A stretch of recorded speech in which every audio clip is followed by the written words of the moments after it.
What is going on, everybody? Today we are doing what is called the wholesaling real estate ring. We're about to pick up that phone. We're going to ring some people. We're going to call some sellers live so you can see what it looks like to call sellers and see if we're even legit, right? Because maybe you don't even know who I am, Nathan Payne, and you probably don't know who Lane Peterson is. Well, Lane, before we get into like what we're going to be doing and diving deeper, Lane, tell us a little bit about who you are. Who are you, and why should we be listening to you call sellers? Hey, I appreciate it. And I love this. I love this idea. I've been talking about it. You and I have been going back and forth about why don't we just turn a camera on and do what we do, right? I've been wholesaling since 2009. Right before that, I was building homes, and then the market crashed. And then I went down to the trustee sale, down to the courthouse steps, and cut my teeth there buying distressed real estate. And I've been doing it ever since. And I've been doing direct to seller type marketing for about 12 years now. So we should be listening to you because you actually do it. It's not like something you did 10 years ago. You do it every day. Every day, yeah. We're talking to sellers, and every seller has a different scenario, right? And that's why when you and I were talking the other day, I'm like, dude,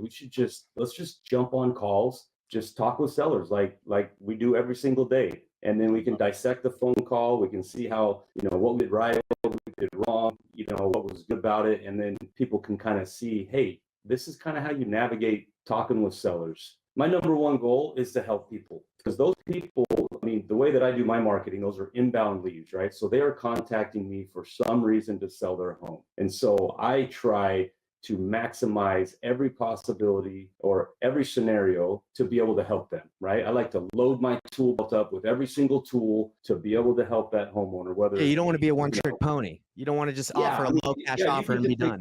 You can make cash offers all day long, right?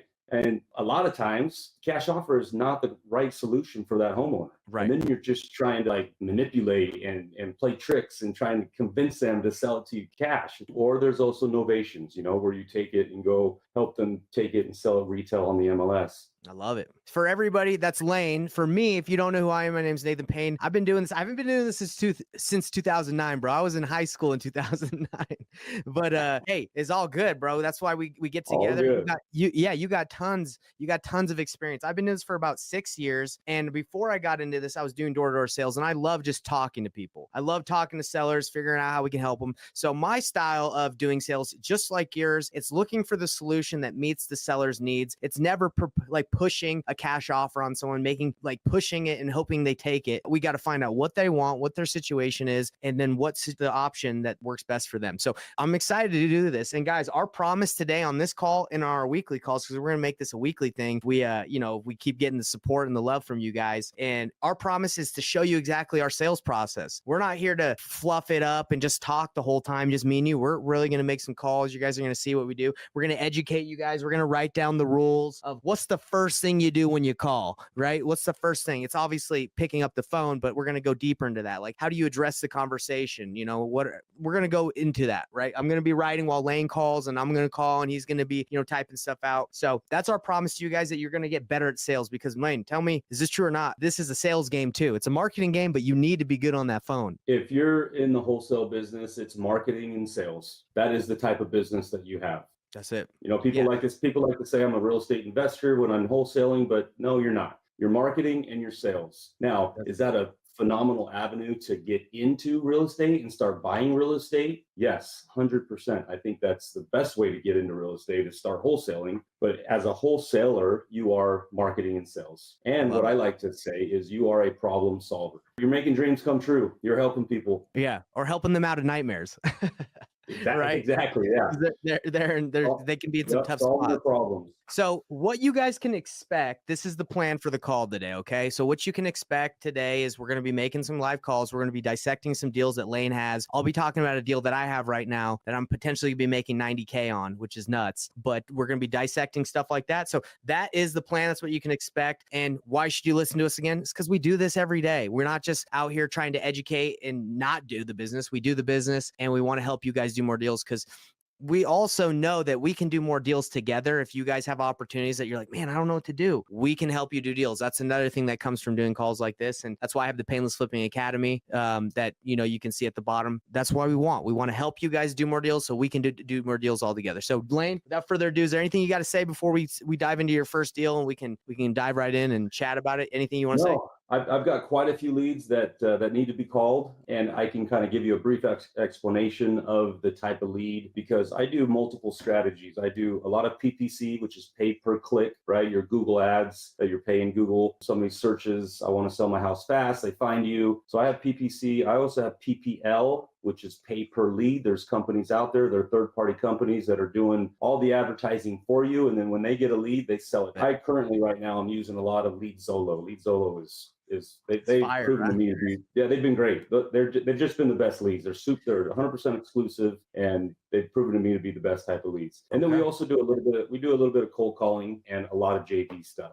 I love it. Exactly. JV. So, obviously, if you guys even bring deals to these calls, we can probably walk you through them and do some deals that way. This first lead that I have, it's actually came in from my cold calling marketing strategy. And I have VAs that do all the cold calling up front, right? They do all the initial call. And if someone says they're interested at all, they send it over to me. Where are your VAs located? Where are they from? I know a lot of people would probably want to know that. Yeah, they're all in the Philippines. Philippines? Okay. And let's talk about that first lead. So you got this one from your cold calling. Let's talk about it. And there's not everything that you and I agree on, Nathan, on our best practices. You may do something before you make a call. What I like to do is, while I'm calling them, or I even have it pulled up before I make the phone call, is where I live and where I have an office is in Arizona. So if it's an Arizona office, I have access to the MLS. But if it's somewhere outside, because I do a lot of virtual wholesaling, I'm in markets across the entire United States. And what I will do is I'll have Redfin, Zillow, and Realtor.com pulled up with the address on it. And I'll take the average of those three. You're most likely pretty spot on with what that home is worth. So I like to do that, as I'm talking to them and as, we're having a conversation. But this one here is in Arizona. So I'm going to go ahead and call Jose Castaneda. Jose, let's call him.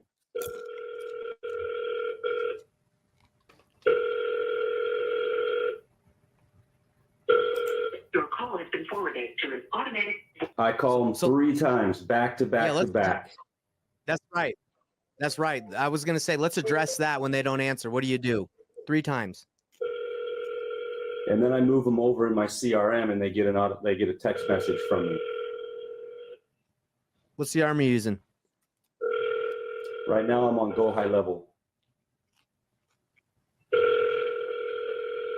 Popcorn, everyone. Lane's crushing it. Call has been forwarded to an automatic voice message. Well, we got to get him on the phone to crush it. One more time. Come on, Jose. Third time's a charm, people. Let's go. Let's root for him.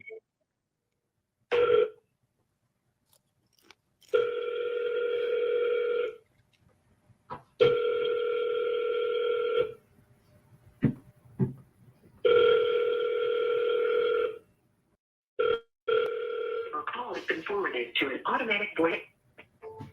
Okay, no dice. It's all good. This is what happens. So what I do is I'm going to send him an immediate text message right now. Basically says, hey, Miguel, it's Lane. I'm calling you about your property on Riverside Road.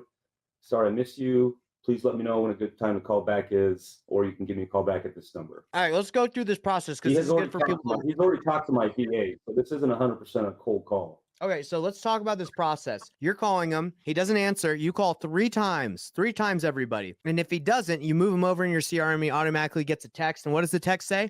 I'll read it word for word. I just sent it. Read it word for word, but I'll write the gist. Yeah, these campaigns they're already built out in my CRM. So as soon as I move them over into that next bucket, it says, hey, this is Lane. Just tried calling about your property on 123 Main Street, Tolleson, Arizona, but I wasn't able to reach you. Let me know when a good time would be to talk. So pretty much I just called you. When would be a good time to talk? Pretty much, right? Yep. All right. You send that SMS text everybody right after you call 3 times. Did you leave a voicemail, or you don't mess with the voicemail? No. So I will leave them in this bucket. They got that text message. I'll leave them for 3 or 4 hours, and I will call 3 more times, back to back to back. When do you call another 3 times? When do you call another 3 times? Like in another hour or a couple hours, or what? 3-4 hours, depending on the time of the day. All right, everybody. So then if they don't answer that time, I'm going to move them over to my next bucket in my CRM, and they're going to get a ringless voicemail and another text message. I love it.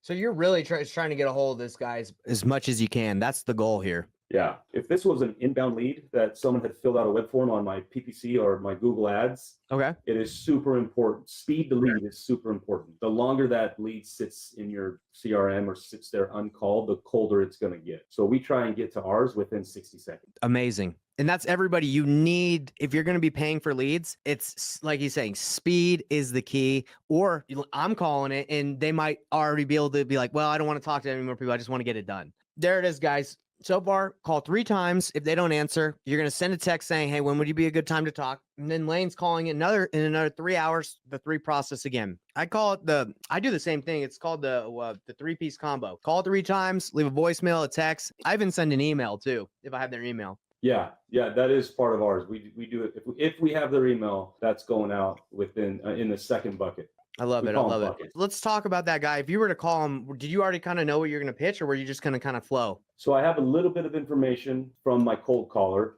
Now, cold calling are outbound leads, right? Those leads are a lot more difficult to close because you're calling them, right? Right. Yeah. Yeah. It takes a lot more time to work those leads, and it's just a little bit of a different conversation. That's what I call, you have your outbound leads and your inbound leads. Your outbound leads, they kind of control the conversation because you're the one calling them, right? So if you're trying to talk price, they can say, hey, I don't know, you're calling me. Whereas if it's an inbound lead, the conversation kind of changes. And if you ask price, it goes over a little bit more because it's like, wait a minute, you're the one calling me. So exactly, the conversations change a little bit, but that's just how it goes.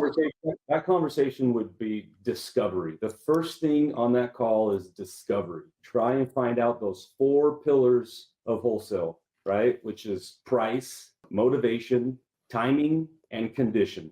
So you're saying the first call is a discovery call. That's pretty much it. Now, does your VA, do you let them do the discovery, or is it more of like, you just give me someone wants to sell, let me talk to them? They do a little bit, but it's not nearly as deep just because it's more of just gathering the information. The VA is just trying to find out if they're interested in selling or not. If there's even remotely a pulse, they drop it over to my team, and then that's when we start calling. And give me those 4 pillars again on that discovery call. Right, we got motivation, timing or timeline, and condition. So, Lane, I want to give a situation that I have right now. So I have a seller that wants to sell her house ASAP. The price was important, right? But we all know that price to everybody is important, right? They want the most they can get. But what was going on was the motivation was really high and the timeline was really fast. The condition was fine. There was no problem with the condition. It's a brand new house. These 2 things, if you have these 2 things, that's like a cash deal, right? They really want to sell fast and they're really motivated. It doesn't matter in this situation if the house is terrible, because we know that if they want to sell ASAP, putting it on the MLS usually is going to take time. Sub 2, it can work, but usually we just go cash. I mean, sub 2 could work, right? So this deal that I have, lady has a great house, wants to sell, getting divorced, wants to sell ASAP, be out of the situation. And because of the situation, we're able to make, sell for cash. And that's what we're looking for. So Lane, when you're talking to sellers, a light goes off, right? When you're talking to someone, they're like, hey, my house is fine. I want a lot, but I need to sell ASAP. And I really motivated. You probably don't really care so much about the house at that point, right? Like the condition. Right. Yeah, for sure. I think one of the most important part of that pillar is motivation. Right. But when you're trying to discover what the pain is, right? Why are they calling you? If it's an inbound lead, there's a reason why they're calling you. There's something going on. And to get that information out of them is it takes some finesse, it takes some talking, because once you know what that pain is, now you know how to solve it, right? Now you can roll into truly helping that individual. And, a lot of times a cash offer, quick, easy cash, that does solve their issue. Right. And then a lot of times it's not that, they can go the novation route because they have more time and they need a lot more money out of it to help grandma in assisted living or whatever it is, So that's what's so important to know all those tools. Right. You need to know all these because sometimes they'll be really motivated. Like you're saying, they'll have that timeline. You'll tell them the cash price that's necessary to make a deal happen. Then they're like, I can wait a little bit and I'm not that motivated. I can wait. Yeah, exactly.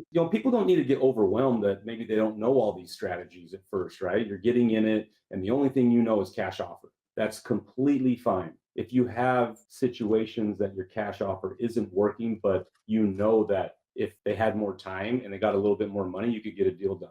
that's when, hey, find me, find you. Let's get on the phone with them, and I'll help you do it. I'll help you take that to the finish line on an ovation route or a sub 2 route, and then we'll just JV, and that way you're not just throwing these leads out the window that don't fit the cash bucket, the cash offer. Man, I freaking love it, dude. So let's make it. You got another one in the pipeline we can give a call? Yeah, this one, let's see. So this guy Francisco calls me yesterday. He Googled sell my house cash. I got to be done, fast. Whatever he searched, he found my platform, filled out a web form. It dropped into my CRM. I called him and had a conversation with him. Explained to me he had to bounce job. Can't remember exactly what it was, but I think it was a job. And he's just like, bro, I need this thing gone. He's like, I'll take $290. That was what he told me, like in my web form, right? He filled that out and told me right from the get go. But it's a nice house. Like he put some money in this thing. And he's already moved out. So now he's sitting on a payment that he doesn't like. He's already where he needs to be. And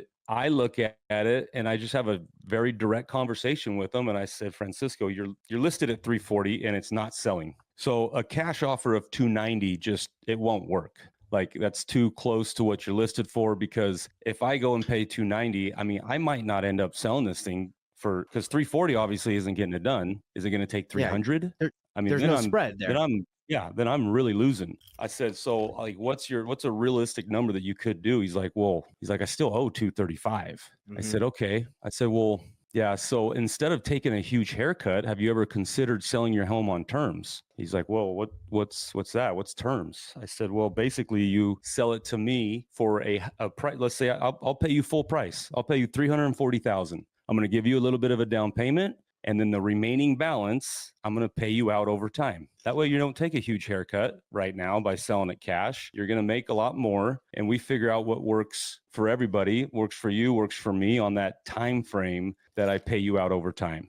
Right. Your mortgage is going to stay in place. His mortgage is $235,000 at 3%. I said that's going to stay in place. And so the difference between 340 and 235 is $105,000. I said, I'm going to give you $20,000 down. So you're going to carry a second for $85,000. We'll work out a payment that works for me and works for you. I'll pay it. And then I always try and do a 10-year term.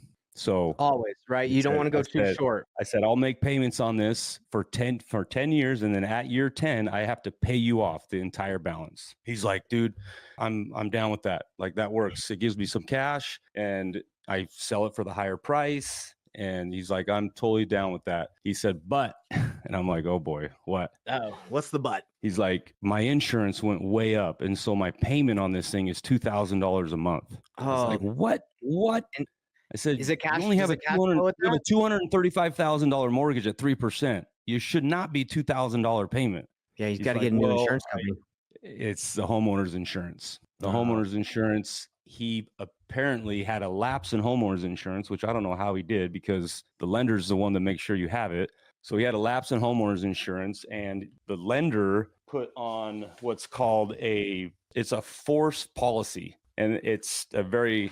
it's double. It's more than double what it would be on a normal policy. So I dug around a little bit and found out that you can get rid of those. You can go find normal homeowners insurance and get rid of that. He just hasn't done it. He's been too just caught up with life and problems. And so he just hasn't done it. So you're telling me you're solving a problem here. This sounds like a problem you found and you're solving it. Exactly. So he has $2,000 a month. If you get normal homeowners insurance on it, it'll be $1,700. Okay, and what is Zillow saying that the potential rent estimate is in that area? Just because I'm assuming you would rent it or sell it on a wrap, right? So what I always have Zillow pulled up, and when I click at it, still with definitely hold this and rent it. Okay, you'll rent it. Okay, or you wholesale it because you can wholesale sub 2 deals. Of course, yeah, on a wrap, right? And you can go and wholesale it to somebody with more. Basically, you're selling it for more than what your down payment is, your total entry fee. And you throw a wholesale fee on there and it can still make good sense for an investor. I think, okay. Yeah. So I had comps at $2,500 a month and $3,000 a month because this house is big. It's 3,100 square feet. It's got a full basement in it. That's a big house. Yeah. Even at $2,000 a month, the deal works, but it even makes it better when you get normal homeowners insurance on it and you're able to only have it $1,700 a month. So in my $600 a month in rent, and all in on his payment, you're $2,000. That's PITI, right? Principal, interest, taxes, and so insurance. Yep. Lane, can I do something super quick? I want to share the screen with people just so they know that this is why it wouldn't work for a wholesale deal. So just so everyone understands the numbers behind wholesale, cash offers. Lane, you said that he's trying to sell for 340 on the MLS. yeah, and it's he's not got no moving at offers. 340. So that Right. means it's not going to sell at 340. So let's actually just say it's worth like 320 potentially, right? And at 290, if we were to get it for what he was kind of wanting at 290, after paying, if you're going to flip it, if you paid insurance, interest, got hard money, it took maybe 2 or 3 months. Maybe you just clean up a little bit, fix a bathroom or so. You don't put too much money into it. You want to make 5K, you put 5K into it, and you want to make a 10K wholesale fee. You look at the numbers, and if you bought a house at 290, trying to resell it for like 320, 330, you're losing money. So really, like when a cash offer, for it to make sense, you have to get it at quite a discount. That's why you're looking for people who, are motivated. The house needs to be, has quite a bit of distress, like you need to fix it up. So anyway, Lane, I just want to show everybody that like for cash offers, got to be considerably a lot lower. But in this situation, because it is livable, you can definitely do a sub 2 deal, and the interest rate's low. Exactly. So I want to get Francisco on the phone right now. Let's call him, brother. So I have not presented him a deal yet. I've talked to him about the problems of his high payment. It makes it a little bit more difficult on the sub 2, but I'm going to call and just kind of walk through this scenario with him and then see where we end up. I mean, I'm going to end up making him an offer right now. If we can agree on it, I'll get the paperwork over to him today. I love it. You're going to call him right now.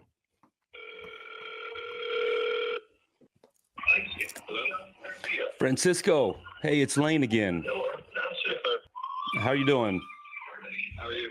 Good. Hey, did I catch you at a good time? It's cool. You can ring me real quick. Okay. Yeah, I'm just hearing a lot of background noise. I can't hear you very well. Okay. In that case, I guess I'll call you back because I am at a graduation. Okay. Well, I can hear you pretty good now. Is it okay if we have a conversation real quick? Yeah, we can have a talk. Okay. As long as you can hear me, I can hear you. I can. Hey, Francisco. All right. So, I'm looking at your house and comping it out, and because you're listed at 340, I just think that, my cash offer is going to be well below what your payoff is, because your payoff is at 235. And, I don't know what it's going to take to get your home sold, because obviously 340's not doing the trick. And so I don't know if that's going to end up having to be 320 or even 300. And so I think that, anybody that is going to give What are you looking at then? on a cash offer, Yeah, on the cash offer.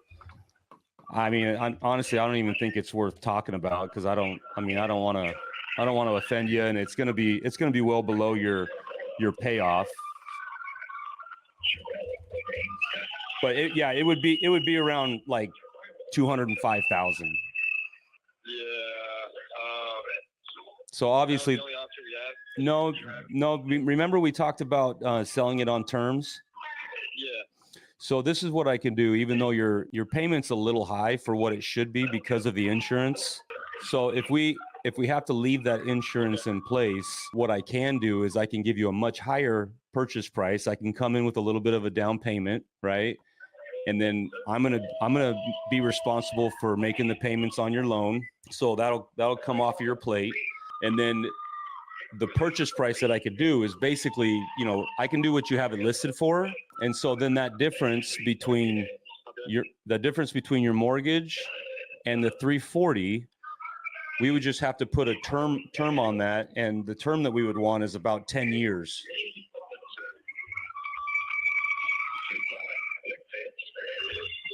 Okay, and how much would you have the numbers up already, or are we just talking like numbers right now? No, what I can do, On paper, what I can do is I can come in with $20,000 down. So at closing, you get $20,000, right? And so that would leave a balance of $105,000 that I would owe you. And we would put a 10-year term on that. Every month I would make the payments to your, to your bank and to your mortgage company. And then I would also pay you an additional payment each month for the next 10 years. And then at year 10, the balance is due in full. fine with that. Just with the title and all that, still be under my name, or would everything go under your name? So the mortgage stays in your name. There's two different things when you sell a house, right? There's a deed of trust and there's also a title. So you're going to sell your home and I'm going to take title to it subject to your loan staying in place. So the deed is going to stay in place and that deed is going to remain in your name. Okay, because I was researching, like, if something happens on your end, I'm still liable for that, right? 100%. And our paperwork is ironclad to protect you and to protect us. Every time we buy a home subject to, it is serviced with a professional servicing company, and we have an accelerated deed that we both sign. So if I ever go late or something happens, that home can immediately revert back to you and you get the home back without having to go through the foreclosure process, without having to do anything like that. Okay, I see. And okay, yeah, I like that. If anything happens, then we talk further. 100%. What I want to do, Francisco, what I want to do is I want to verify I have your email correct, which is Francisco. So what I'll do is I'll email you the paperwork. You can take a look at it. We can jump on another phone call if you need to. We can go through any questions that you have, and then we can move forward and get this thing off your plate. Okay, that works. If you need me to, I can also send you my email just to make sure everything is written out correctly. Yeah, if you want to text it to me right now just to double verify that I have it right, that'd be great. Okay, that works. All right, you'll have this contract within the next hour. That works. Appreciate it. Hey, thank you, Francisco. Enjoy that graduation. Okay, appreciate it. Bye-bye. Bam, first call, baby. Let's go. Did we just get a deal? I think we just got a deal, baby. Everybody live. Let's go. Dude, I think we just got a deal. Wait, I think we just got a deal. Hey, I think we just my man is down. My man is down for that. so here is what my plan is with this property, just so everybody knows. I We got some am good 100%. I'm Sorry, Lane, we got some good 100%. questions coming in, by the way. Sorry, I'm just saying Okay. people are giving you a shout out. Awesome. Hey, thank you, everybody. But I'll just tell you real quick, if it is not in my backyard market, which is Phoenix, Arizona, I'm wholesaling everything. So I've already run my numbers and I know what the market is for investors buying sub 2 deals. And so me coming in with a $20,000 down payment, that's less than 10% of ARV.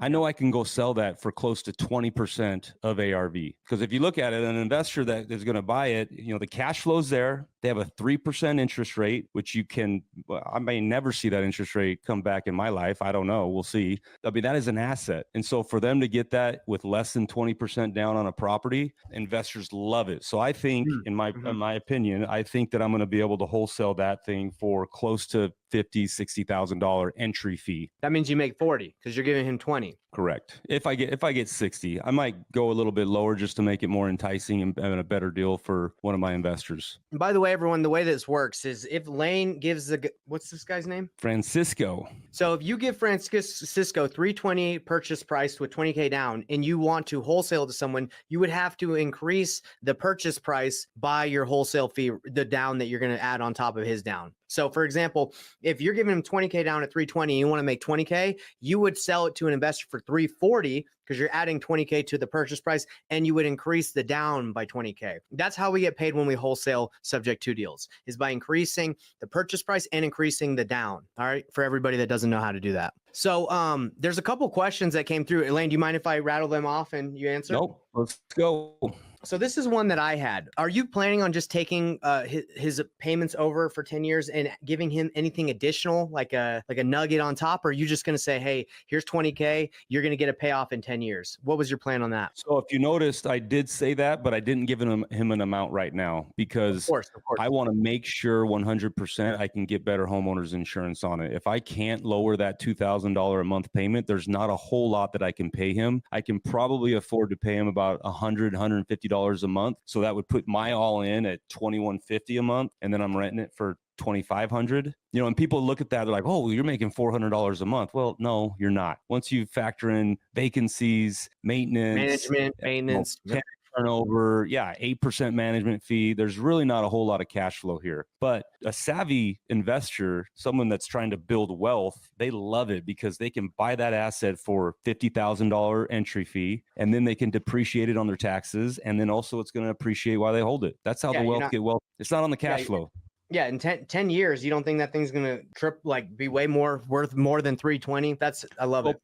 Plus, if you notice as well, I did not tell him an interest rate on his $105,000. So all of my payments, whatever I pay him, are 100% going to principal. And I'm paying down his mortgage. And so at year 10, just so everybody knows, he is due in full, not his mortgage. His mortgage is going to stay in place for 30 years. Only his $105,000, his second, that's what's due in full at year 10. So at year 10, whatever that balance is, whatever I've been paying him, it's been chipping it down. Now all I got to do is I got to go refinance and then cash him out for whatever that balance is, or leave that loan in place and go get a second, cash him out, right? I probably never want to refinance that first because it's a 3%. No, keep that. Next question. What happens on a due on sale clause? What do you do, Lane? So those are tricky. Because it's never happened to me. Just so I've just put that out there. It's never happened to me. But if it does happen to me, you do a deed in lieu back to the homeowner, and then you try and just reverse it, right? You do a deed in lieu, and then you do a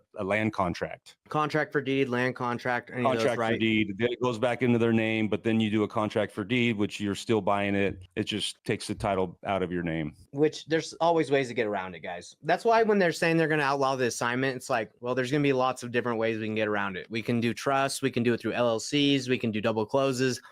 You ain't stopping us. We're savvy. We're going to figure it out.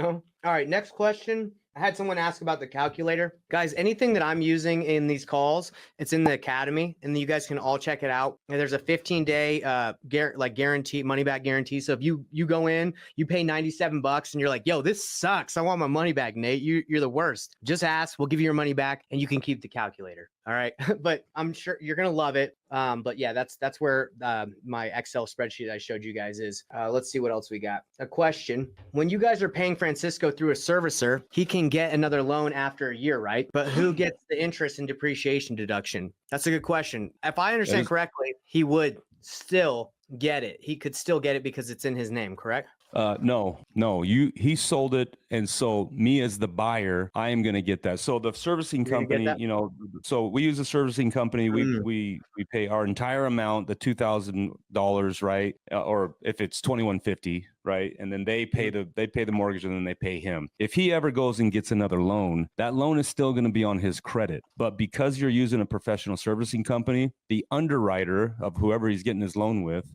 should not count that against his debt to income. Got it. Okay. And I've had to get on the phone with underwriters because the homeowner calls me and is like, hey, we're purchasing another house and it's on our credit still. It's like, okay, get me on the phone, not with your loan officer. The loan officer is just a sales rep. I mean, he's just a salesman. He's not the one making the decision. You got to get on the phone with the underwriter because the underwriter is the one approving the loan or not. Every single time I've gotten on the phone with the underwriter, they say, oh yeah, no, this won't go against their debt to income. Is that the same with the land contract or contract for deed? Since like you're not even on title or anything, or is that different? Yeah, I can't speak to that because I know there's a little tricky. We do it subject to, but they are a little tricky, and really you got to be on the same page with your seller. Yeah, that's a good question that I can't speak on very much. That's fine. Yeah, I did a contract for deed once, and we were trying to like get the taxes and depreciation for it, and it was a little funky. But anyway, it really depends. You have to work with people who know what they're doing. First of all, if they don't know what a land contract or a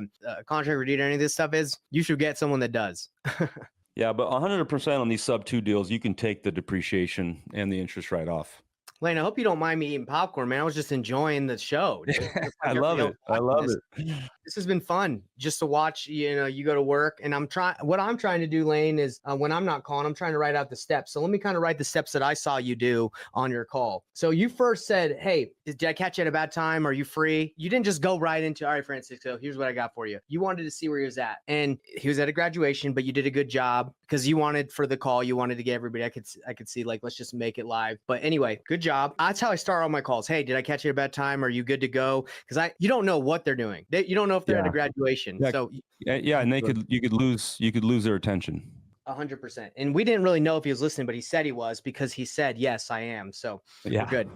The next thing is he was like, well, what's your cash offer? Like, what's your offer, man? Right. Pretty much like, can you tell me? And you said, my cash offer will be too low and I don't want to offend you. Now, if you set that expectation when they want that and you don't want to give it, I actually do that whether I can do the cash offer or not. And it's going to make sense. I always just kind of pat it and get them ready. Be like, oh, you know what? Let's explore some other options because this might not be something that will work best for you, just because that's just a good sales tactic, right? Versus just I love to soften the blow.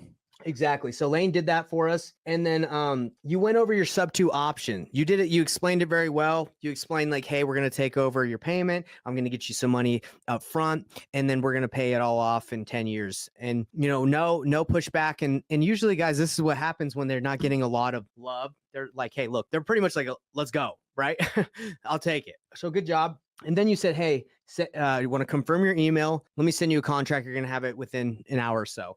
And he's like, okay, great. Now, Lane, I don't know if this is the guy that's just going to sign it immediately, or you might have to hop on one more call just to explain when he's a little bit more in a better place. But that would be where I would be. I would send it and be like, hey, let me know. Let's like review it. If you have any questions, if not, you can sign it. But that's the next step, right? You send it and then you just verify if he needs it. Yeah, exactly. I mean, the sub 2 contract is a little bit more extensive than just the cash offer. And so sometimes they do, questions come up. And so you got to kind of walk through it with them. And I would 100% recommend using a TC. There's independent sub 2 TCs out there that are phenomenal. They charge you about $1,000 per transaction, which I typically roll that over to the buyer that I'm wholesaling it to. But like Rochelle Jarvis, I don't know if you've heard that name before, Nathan, but I mean, Jerry recommends her, right? You use her too? Yeah.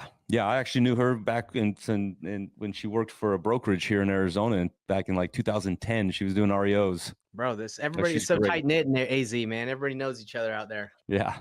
That's dope. And guys, you don't have to overthink the pitch of the sub 2. It's just like, hey, look, my cash offer, I don't want to offend you. I don't think it's going to work. So I have another option that will get you closer to your asking price. And Lane, you were pretty nice about it too. You gave him you said, I can do your asking price that you have it listed for. I'm assuming other times you would even go lower than that, right? Because you're like, hey. You can. One thing to always keep in mind, which I know I have one more call we can make, but one thing to keep in one thing to keep in mind is if the seller is setting the terms, then you should be able to set the price, right? If that seller's saying, I need to close now, I need to close quick, and I need to stay for 3 weeks after you buy it. Okay, for those terms, here's my cash price, right? But if they set the price, you set the terms. It flips, right? They're like, oh no, I want $350,000. Well, that's all it's worth. So for that, I need these terms. I can pay that, but I need these terms. So they set the price, you set the terms. Love it. And we got a TC. What does that mean? I know what it means. Lane, what is a TC? Someone's asking. Transaction coordinator. Once you get a deal done, then you pass it on to your transaction coordinator. They do all the paperwork. They deal with escrow. They get it all the way to closing. I love it. Well, you said you got one more call for us. I don't see why we couldn't wrap it up with one more call. Let's see. I'll take some notes. And then, man, you've been crushing it. I was gonna say I could take a crack, but I can take a crack next week. You're on a freaking roll, bro. Let's go. If you have one, call it. No, I don't have a lead at the moment that I can call. Shoot, I'll give you one of mine. Give me your lead, dude. I'll call right now. So, guys, just so you know, Lane, he pays for. The lady that I was going to call right now, I have already had a conversation. Okay, that's fine. Just so, guys, if you want to know our strategies, so I used to do a lot of pay, like outbound marketing and inbound marketing, but now the way that I do it is I pretty much dispo other wholesalers' deals, and I look at agents' deals, and I have my cash buyers. So I really work the back end where I don't pay for leads. I just look for opportunities and I bring them to my buyers. That's mainly my strategy. And also I network. So one of the deals that I'm doing right now that it's potentially looking like we're going to do 90,000 on it, which is nuts. That's a big wholesale fee. I got it from a referral. So he knocks doors for a roofing company, and he met a lady who wants to sell her house. She was going to do a roof, but now needs to sell because she's getting divorced. So we're able to do, a deal from that. So that's kind of like what I focus on. They both work. It's just, you got to really focus focus in on what your strategy is, you can do well just doing straight agents. You can just directly talk to agents and network, and that's your thing. But the thing is, if you do everything, it's going to be very difficult to succeed. So if you're going to be an amazing, inbound at closing deals, get inbound leads, get cold calling leads, get leads in. If you're going to do my model, get really good with your cash buyers so you can move deals quick and you know what people want to buy. And it's a fast moving thing. But anyway, Lane, let's continue. Okay, write this on your board, Nate. Let's hear it. What we got. This lead came in similar to Francisco, just so happened to be very similar. A couple, they have a house in northern Arizona here, sickness in the family, death in the family, and they had to bounce. And they thought there wasn't going to be an issue because it is a nice house, and they have it listed for $490,000, and they have already moved, so they've got two payments. It's really eating them up. They need to get out of it. And like I said, it's sitting on the market for $490,000. So they have a loan in place. Write this down, Nate. They have a loan in place for $171,000, which is a conventional loan. 170,000? 171. 171. Okay. So then they have a home equity line behind that for $70,000. Is that it's a HELOC, right? And that's 70,000? Yep. Okay. The total monthly payment for both of those is around $1,900. I'll say PITI, but that's also including the HELOC, correct? Yeah, it's both of them. HELOC. Okay, I'll just write that over here. And what was that payment? Total's about $1,900 total. Yeah, but between the both of them. That's not that high. Yeah, and that includes principal, interest, taxes, insurance. Okay, PITI plus the HELOC payment, everybody. So that's where we're at. So all in's $1,900. The thing rents for $2,500. Okay. They have it listed for $490. Like I said, it's just sitting there. It's not selling. So, which tells me it's not worth $490. Did they filled out this? It's not like you were making offers on the MLS or anything. They filled out. Nope. They filled out a lead. They came to me. Okay. Yeah, they came to me. Okay. So you do kind of need to be. You kind of need to be a little bit careful because it is on the MLS, right? And you can't just like go around the realtor. You have to be very cautious and say, hey, you have a realtor, but you're going to have to take care of that realtor on your side, or we got to involve them and work this out. Right. You don't want a lawsuit. What would you do in this situation, Lane, where the realtor didn't get them the buyer in this situation? They went to you. I would either two things. I'd say cancel your listing agreement and then call me back. I can't talk to you unless you're out of contract with your realtor. Or I would say, hey, here's my offer. Is it something that you think is going to work? And they would say yes. I say, okay, let's get your realtor on the phone. Okay, got it. All right. You don't want to go around a realtor. They get mean. They'll get paid. I'm licensed. I'm not mean.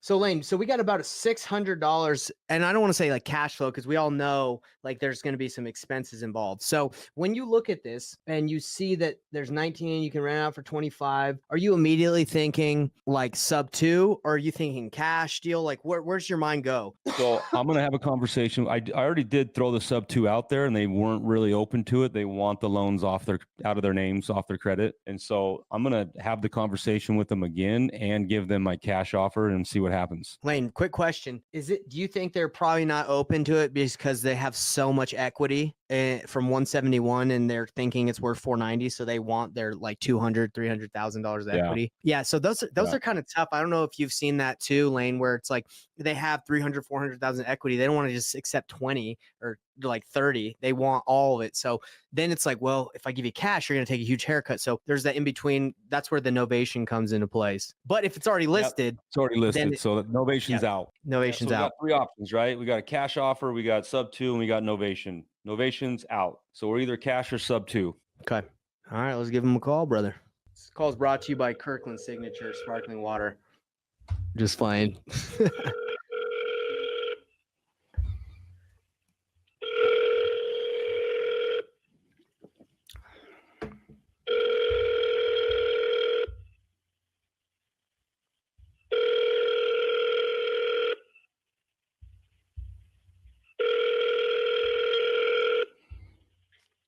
Your call has been forwarded to an automated. All right, guys. I think we're going back to what we talked about earlier. Lane's going to hit him with the 3-piece combo. What we talked about earlier is call 3 times. They don't answer.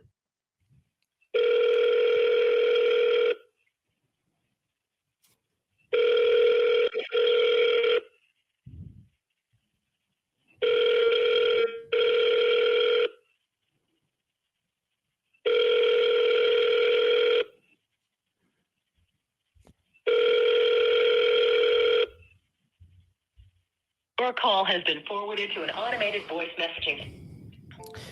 We need like some of that wait music, bro, when you're calling. Like, Serious. let me see if I got something. I knew you would.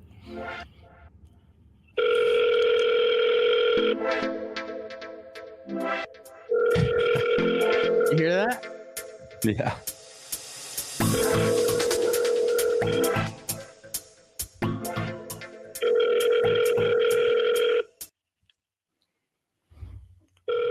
Well, it looks like it wasn't meant to be for Jody on this call.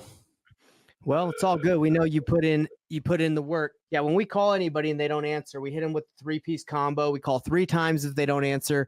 Then you send them a text. Lane has a CRM that automatically, when you drags them to your bucket or your stage in his Go High level, and same here, it sends them a text saying, "Hey, just called you. When's a good time to chat?" Also sends an email if you have their email. Now, then Lane will call 3 more times in 3 hours if he doesn't hear back from him. And why, we talked about this earlier, why is it so important to call these leads ASAP? Is because if they filled out a form, they are motivated, highly motivated. Plus, they probably filled out maybe 3 to 5 forms, not just one. And there are probably other people trying to get a hold of them. So we would definitely want to be quick when you're paying for leads. All right, everybody. We've actually gone over a ton today. This has been super cool, man. I appreciate this. Lane, you doing this with me, man. I hope this has been great for Yeah, everybody it's a watching. blast. Yeah, Hey, I love it. I love helping people. I love solving problems. I mean, that's my main thing. I mean, like, this is a people business, right? I know that we're all in it to make money and do, but a lot of times we lose the vision. I mean, they're calling for a reason. They're in distress, and so educate yourself and really load that tool belt to be able to help in any way possible.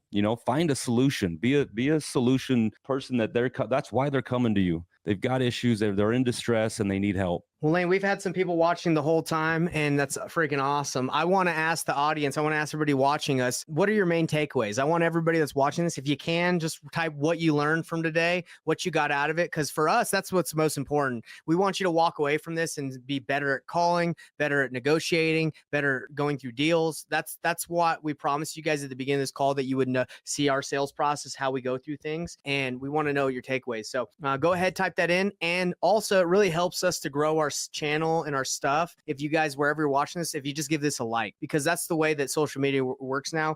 If they see people like it or they engage with a like or a heart or wherever, they're like, oh, this is good stuff. So if you guys could give us a like, we'd really appreciate it. It means a lot to us because we are trying to, get in front of more people. So anyway, hey, Nathan, that what I love to do, right? I mean, I love to help. I am on a mission to help people because there's so many people in this business that think that, they're out to screw people. They're just out to get a phenomenal deal on a house, when really, I mean, these people are calling because they have a situation. And so let's educate ourselves and let's help these individuals the best that we can. And if there's one of those tools that you're not familiar with, Novation or Sub2 or even Cash, and you're just getting started, I love jumping on the phone with people and literally helping them with their leads. And then we just JV on it. If you want to work deals, let's work them. That's why my username on Instagram is HOV Lane. I love it, dude. So let's jump on in. Let's do it together. Exactly. Me and Lane are both in this to help you guys out at the Painless Flipping Academy. You guys can check that out.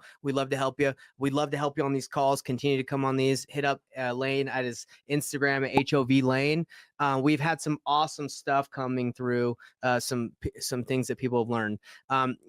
Miguel learned about the discovery call, how important it is when you get on that phone to find out the 4 pillars of motivation, which are, let me scroll to them because this is important, everybody. The 4 pillars of motivation are price, motivation, timeline, and condition. You want to find out what's the pain causing them to want to sell, right? So great job, Miguel. Looking forward to working with you more, brother. Pace Morby says, it's not about the house, it's about the relationship. That's true. That deal that we're doing where I told you we're potentially going to make 90. I know it sounds like a lot. It's a very high price. It's almost $1 million home. So when you deal with higher price point homes, you can make bigger assignment fees. When you deal with like $150,000 houses, to make $100,000 assignment fee, that's almost impossible because it's just the spread isn't there. So when you work with higher price point homes, you can make bigger fees. But what we're doing in this situation is one of her most biggest desires, like most important things to her, is moving. She doesn't want to move all her stuff. So what are we able to do? We're saying, hey, we're going to be able to take care of the moving for you. We're going to be able to take and by the way, I'm not picking up a U-Haul and picking it up myself. We're going to hire. I've made that mistake. I don't know if you made that mistake, Lane. If you've actually moved sellers yourself, don't do it, everybody. It's worth it just to pay a moving company. It'll take you days because you'll get there, you'll realize they haven't packed anything. Then you're not just moving, you're packing their stuff. Anyway, don't do it. So definitely very important to find the motivation. Pace is right. The note stays in the seller's name and the mortgage deed moves into the buyer's name. It really depends on the type of paperwork you do, Jen, whether it's contract for deed or it's sub 2. We could go into this pretty deep, but we'll save that. All right, Lane. Well, that's pretty much it for today. If you guys enjoyed the Wholesaling Real Estate Ring, like I said, give us a like, give us a subscribe wherever you're watching. Just give us a shout out. It means a lot to us. Lane, do you got anything you want to say before we wrap it up today? No, I appreciate it. Hopefully it's helpful for people. I mean, I have leads coming in every single day and I'm working them every single day. And dude, let's just make it a mission to help people. Let's just help them, man. Let's load our tool belt up. Let's sharpen those tools every way possible. You know, it's not just all about a quick cash offer and make a bunch of money on one house. It's you can make a business out of it. You know, the lifeblood of a wholesale business is leads. Yeah. If you don't have leads, you don't have a business, you know, but we got to be able to have multiple strategies to help those leads when they come in. No, I love it. And Lane, I have the same mission in my company, Investor Thrive.